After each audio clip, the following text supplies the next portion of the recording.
Well, good morning there. YouTube is Petey Two Finger, and I'm going to be finishing up work on this pedal board project. Built a pedal board. Quickly realized that I had neglected to realize I should really have a noise gate. And I also want to try out a bass limiter pedal. So I've rebuilt this pedal board.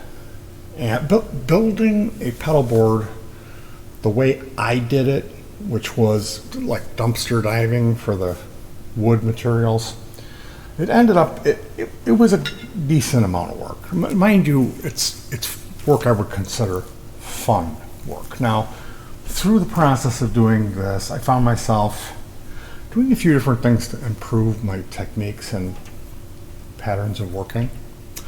One of them is cutting up t-shirts that don't fit me and using these in conjunction with solvent to clean. See, I use flux.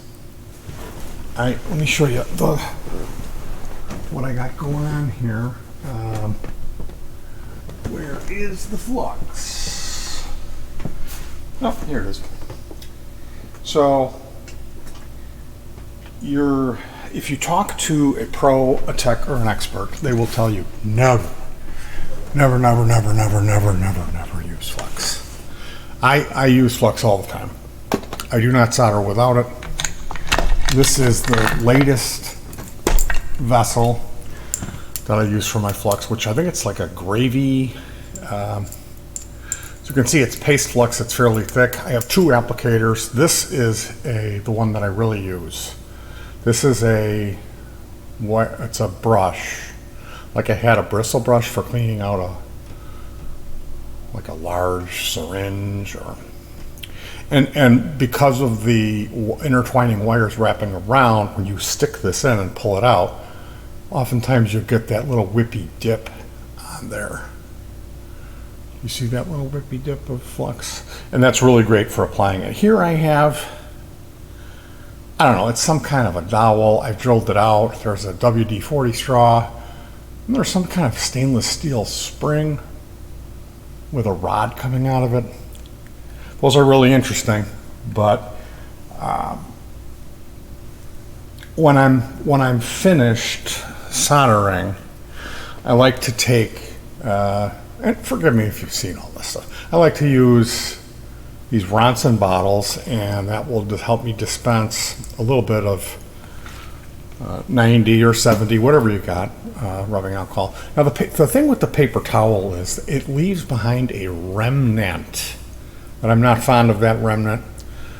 Working with these pieces of t-shirts, especially the sleeve part, like it's doubled over and sewed. If you cut that whole thing off of here and cut that into little pieces, like I used a single piece last night that was 1 inch long. It was doubled over and sewed, stitched, and I would grab it like Pac-Man and waka, and then kind of one of those movements, and it was doing the trick to remove a little bit of excess flux that's on the wiring. And this is, of course, after the final joint has cooled. Like I don't clean it the last stage before the heat shrink tubing is shrunk over the joint is when I clean it, because we want the flux on there for when we're making the joint. And as far as making the joint, last night I had these, which they were about this long. These are 5.5 mil outer diameter, 2.1 mil inner diameter DC connectors, and there's like 11 of them here. And they were like this long, and I had to extend them. So that was like 22 wires. It's a good amount of soldering. To be honest, I spent 1.5 hours on that.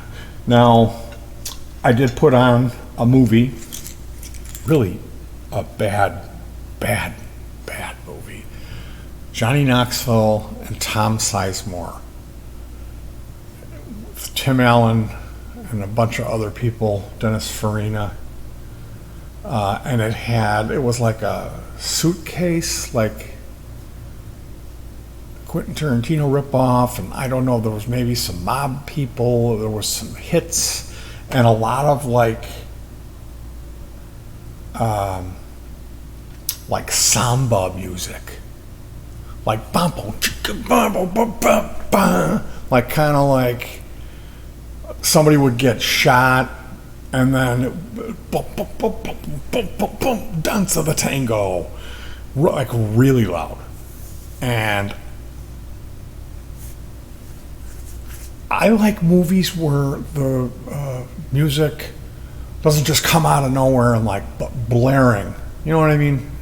I like kind of consistent decibel levels out of my movies. So yeah, that was not good. I think it was called Bad Guys. Not a good movie. Actually, it was offensively bad. Now I got this, and then there's another one that's shaped like a. And these are really good for putting screws in, throwing your shrink boot, heat shrink tubing. And the other thing that I use this for is my solder station has a sponge. And you need to clean, I clean that the end of my tip constantly. That's what you're really supposed to do. Is every time you're done using it, clean it, and every time you pick it up, you clean it. So what I'll do is I'll take that sponge out of the soldering station, the holder, and I will place it in here. I will typically first I will brush it, or if I have a toothbrush, I'll use that and brush that into the garbage because there'll be remnant. And then when you take it into the bathroom, you can use some soap and clean the sponge, and then place it in here and put it under the water and get it nice and really wet. And then you carry this from the bathroom or kitchen area, the faucet area, to your work area, and you don't have to hold the sponge and then hold your hand under it and catch the excess water and spill water all over the place. Then basically you'll slide you could even use the iron. Like I use the iron to pull the sponge out. You plop the sponge back in there and then dump your excess water in there, because see, the way mine is designed, the sponge sits here and then right on top of it is the iron holder, and that's hot. It's really hot, and it causes the water to evaporate a lot faster. So having extra water in that reservoir is, I find, helpful. And then of course you've got these laying around, so you can go ahead and dry this off and get this wet for your starting round. Now, last but not least, I built this jig last night. This is a poor man's helping hand. I have two helping hands here. I have one 10 feet away from me and another 15 feet, 20 feet away. This is better. It's just better than the helping hand. I built this last night. It's a lamp base with a piece of scrap wood, and then there's two larger alligator clips, and then there's these drywall screws that have a bit of heat shrink tubing on them. So the idea for this, last night I used this all night. And the idea for this is for soldering, joining wires together. I would put one wire in one side, put the other wire in the other side, or even just go one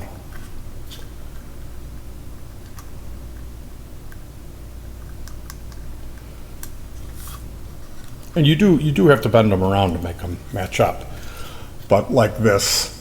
And then you get them to match up, get them to sit next to each other, and then solder them.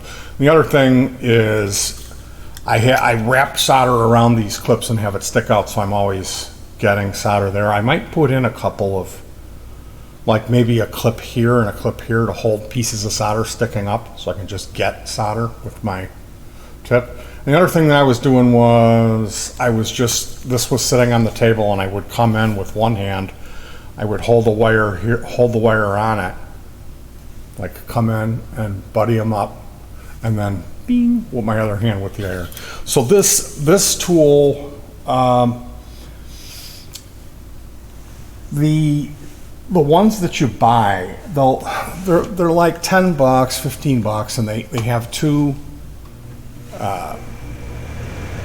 like movable, and then you can adjust that. You can crank that down. Those things, this is much more stable, okay? This thing doesn't move around like the helping hand does.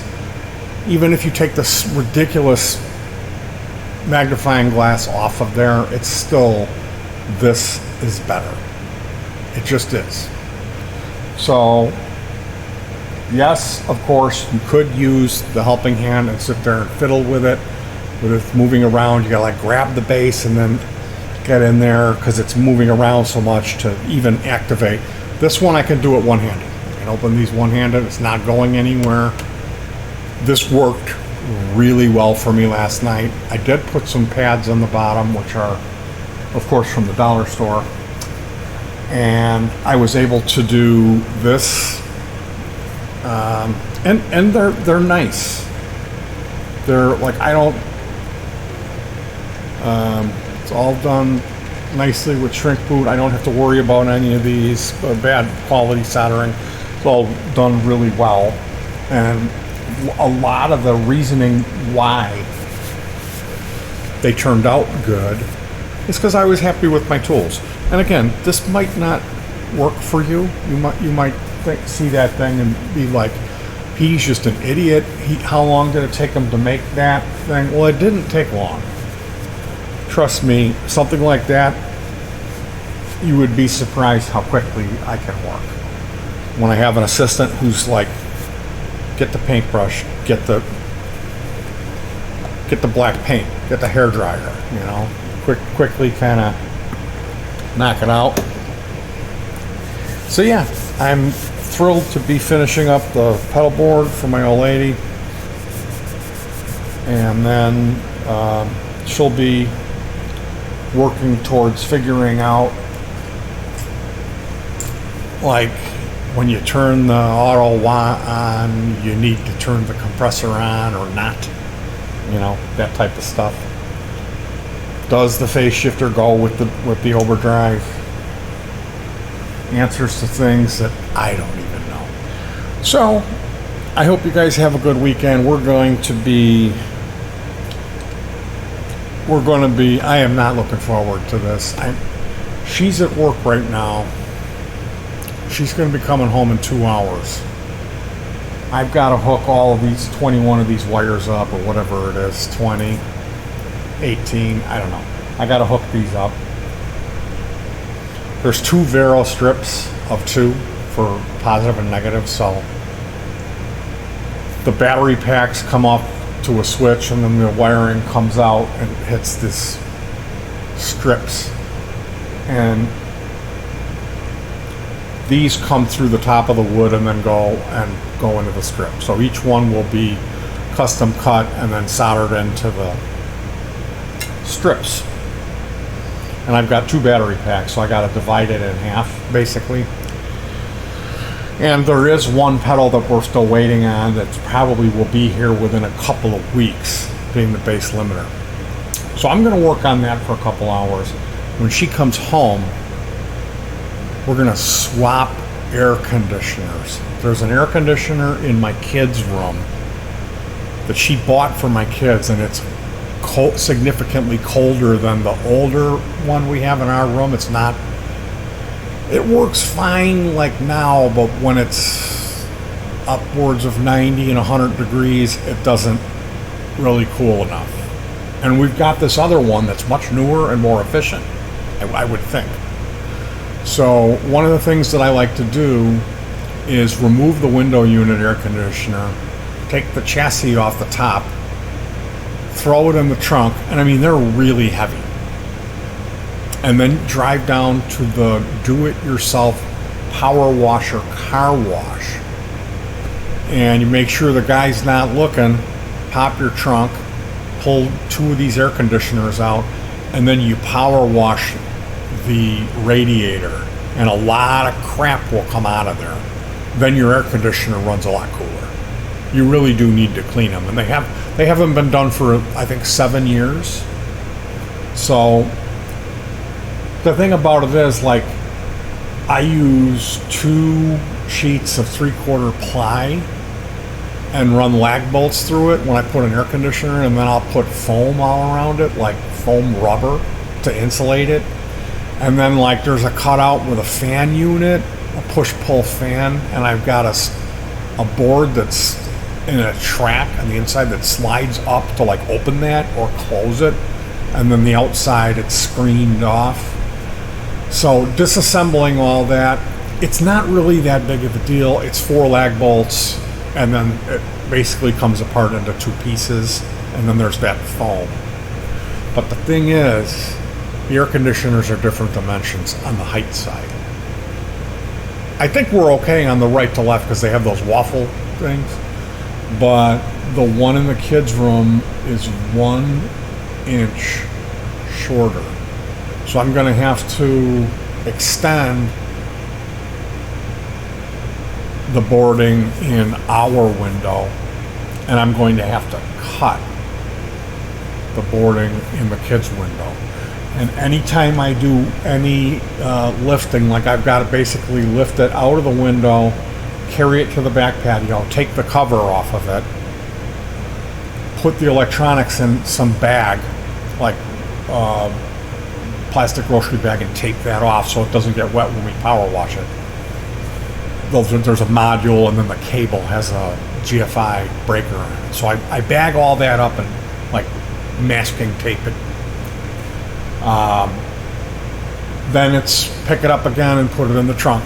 And then we got to go to the stupid, put a $20 worth of quarters in the car wash, take it out there, put it back in, back up to the back, take it out, set it on the side, and then finally set it on the windowsill. So it's like, how many times am I jockeying these air conditioners? I am going to be in serious trouble tomorrow.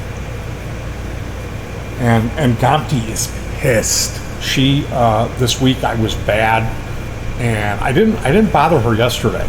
She helped out a little bit when I built this thing, and when I put that movie on, she went out like a light. But she doesn't get to sleep like me. If we stay up till 5 o'clock in the morning, she's got to go to work at 10. She can't sleep until 5 p.m. like I do. So she's feeling it today, and she's not in the mood. Now, she is into this particular project. Like, if it's something like a pedal board, she's not going to be into it as much as, like, fixing the air conditioners. You know what I mean? That's a little bit more practical. So I've got that going for my shoulder, and I think we'll probably want to stop at the Aldi's. There's an Aldi's on the way, and they have these like a full slab of ribs for like $13. So then while I'm playing around reinstalling these air conditioners, we can fire up that smoker, and all she's got to do really is make coleslaw and, I don't know, maybe a little corn, and we'll have meals for like 4 days off of those ribs. So you'd think she would be happy, but yeah, I've been a bad boy. So I got to be a good boy. I've got to finish this project up. Probably going to be a couple more weeks waiting for parts for this guitar project. There's 2 guitar projects I got to do, and I want to try to document that. The last one, I always say this and then I don't do it. I'm just like, hey, here's this guitar. But you would have known this, what went into it. It was a black Strat, and I replaced the pickups and the tuners and put graphite on it and blah-de-blah-de-blah, a lot of other little work that I did that would make for an interesting YouTube video, I think. So look forward to that stuff, I'm definitely going to shoot video when I'm doing this guitar projects. And I'm almost done with the pedal board, which is, it's really cool. I will definitely do a video of that when I have that finished. But like I said, I'm waiting. I've been ordering stuff off of AliExpress, which I've never done that. I've always done just eBay and Amazon. Now, I had one package. They like to combine the shipments. So one night I ordered a Floyd Rose style tremolo arm, which has a bushing that screws in to keep it secure. And then there's these nylon bushings that help hold that threaded bushing in place. So I found those. I actually found those nylon bushings. And then there's it's a 5 millimeter inner diameter whammy bar tip. Whammy bar has this plastic tip on it here. And depending on the color scheme of things, you may want to get a cream color, you may want to get a black color, you may want to get a chrome color, but that bleach white, I don't know why anyone would want that. And more often than not, that's what the stuff comes with, the bleach white. So it's a 6 millimeter trim, and you really can't find those 6 millimeter trim tips. So I like to wrap it in leather and put it in a vise, and then really carefully use a sharp titanium drill bit and try to step by step keep drilling that out until you hit that 6 millimeter, and it's a little over with my drill bit set. So then I use an automotive epoxy JB Weld to hold it in place. So I had the trim arm itself, the bushing, and the tips, and it was like, I don't know, it's like $15 for all that shit, but I was getting 6 tips, which really I only want the black ones. I was getting 8 bushings and 1 tremolo arm. That entire delivery shows up on Alibaba that it was delivered here at noon. Now the mail never comes at noon. So did that mean that they delivered it to our post office at noon? It was like delivered at the front desk? I don't know. So I opened a case. Alibaba, it's different than eBay, and I'm not sure. I mean, it's not that much money, and I'm guaranteed I'm either going to get the part or the money. But it's just ironic. Of course, I try something, and now, like I ordered strings today. My wife's like, "You bought more stuff from the same place that didn't ship you, though," and I'm like, "It's not the same place. It's Alibaba's just a website, you know, like."